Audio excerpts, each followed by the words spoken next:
आइए आज हम लोग जानेंगे कुछ और बातें रतन टाटा सर के बारे में। सिर्फ 10 साल की उम्र में इनके माता पिता का तलाक हो गया था। उसके बाद में ये अपने सौतेले भाई के साथ में रहते थे और इसी कारण इन पे बहुत सारे आस पड़ोस के बच्चे लोग या स्कूल के बच्चे लोग हंसा करते थे। कुछ दिनों के बाद में गर्लफ्रेंड भी छोड़ के चली गई और यूएस में जाने के बाद तो इनको बर्तन भी साफ करना पड़ा। आइए जानते हैं कि कौन थे Ratan Tata sir. Industrialist, investor, philanthropist, trained pilot, Padma Shri, Padma Vibhushan और यूके में तो इनको सर की भी उपाधि दे दी गई थी, जिसको बोलते हैं ऑनररी नाइट यूके में। As a chairman of Tata group इन्होंने सिर्फ 22 साल में ही टाटा ग्रुप का रेवेन्यू 40 टाइम्स बढ़ा दिया था, प्रॉफिट 50 टाइम्स बढ़ा दिया था। इनकी खासियत यही थी कि इनका जो जितना इंसल्ट करता था उसी को लेके वो ज्यादा रिजल्ट देते थे। Deep insult steep result, deep insult steep result, यही इनका मानना था। आप इनको तंग करते चले जाओ और ये हमेशा अच्छा काम करते करके आगे बढ़ गए।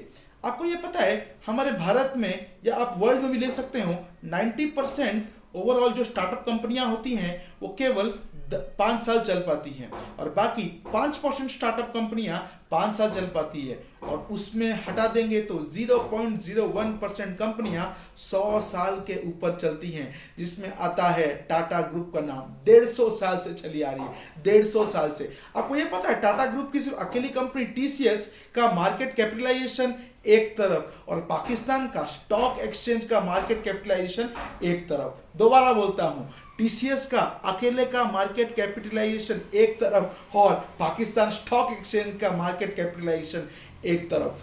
भारत के जीडीपी को अकेले ऐसे बंदे हैं जो 4% सपोर्ट करते हैं। आप समझ पा रहे होंगे इसमें इनका योगदान है 4% जीडीपी को ग्रोथ के लिए।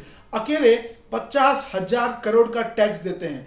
50,000 करोड़ टैक्स, ये आपको अमाउंट बहुत बड़ा लगता होगा, लेकिन हमारे देश के बहुत सारे स्टेट्स जैसे आसाम, उड़ीसा, हिमाचल प्रदेश, गोवा मिला के जितना टैक्स देती नहीं है, टाटा ग्रुप उतना अकेला देती है।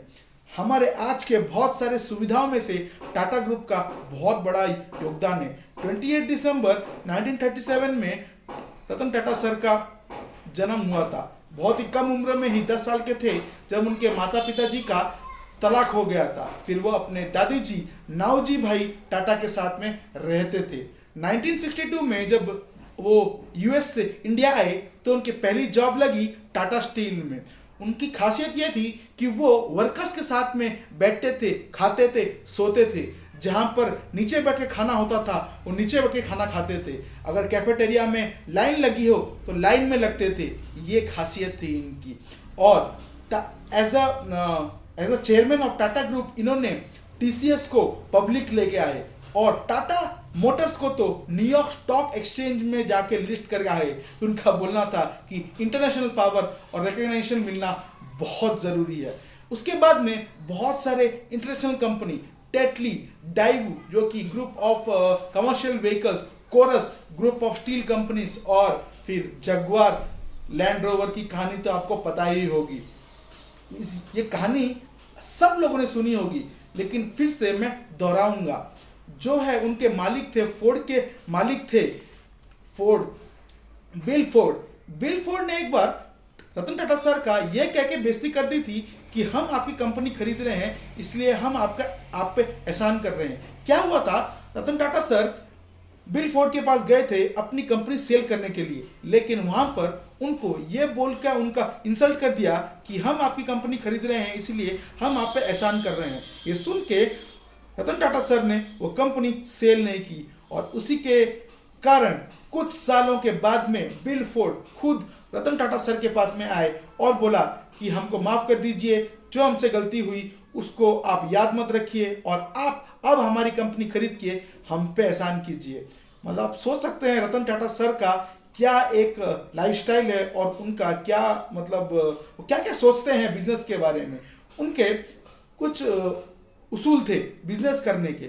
ऑर्गेनिक ग्रोथ, उसके बाद में अब ऑर्गेनिक ग्रोथ में क्या है, new market, new technology, new customer.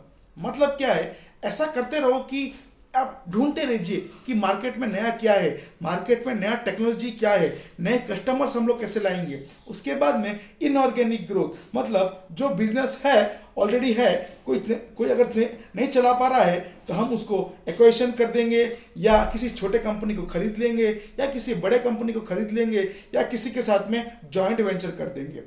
तीसरा रूल था उनका कि अगर बिजनेस नहीं हो पा रहा है तो जल्दी एग्जिट कर जाओ।